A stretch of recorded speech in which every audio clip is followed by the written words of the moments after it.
বৃহস্পতিবার অর্থাৎ আজ বিশ্ব নাট্য দিবস, আর এই উপলক্ষে শিল্পতীর্থ এবং সম্মিলিত নাট্য প্রয়াসের যৌথ উদ্যোগে আগরতলা শহরে এক র্যালি বের করা হয়েছিল।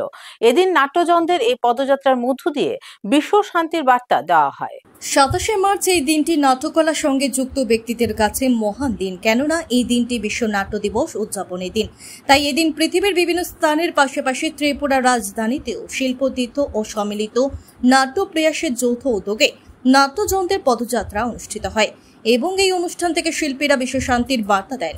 এই পদযাত্রাটি আগরতলা প্যারাডাইস চৌমুহনী থেকে শুরু করে রবীন্দ্র শতবার্ষিকী ভবনের সামনে গিয়ে শেষ হয়। আর সেখানে নাট্য সঙ্গীত পরিবেশন করার পাশাপাশি বিশ্ব নাট্য দিবসের বার্তা পাঠ করেন নাট্যশিল্পীরা।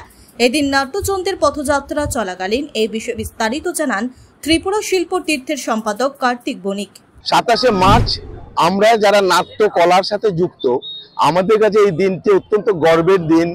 আমাদের কাছে এই মহান দিনটি হচ্ছে বিশ্ব নাট্য দিবস উদযাপনের দিন।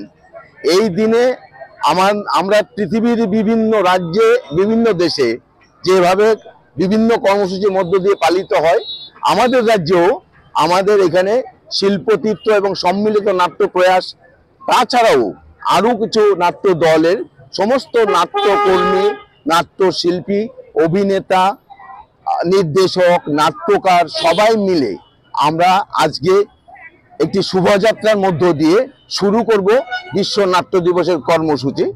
তারপরে আমরা রবীন্দ্র ভবনের অঙ্গনে পৌঁছে এই শহর পরিক্রমা করে আমরা রবীন্দ্র ভবনে পৌঁছবো।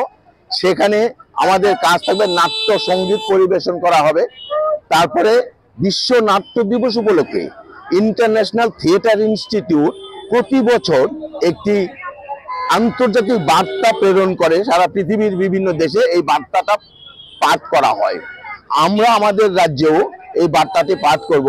আমরা আনন্দিত যে এই বছর যে বার্তা পেয়েছেন তিনি একজন গ্রিক নাট্য শাস্ত্রজ্ঞ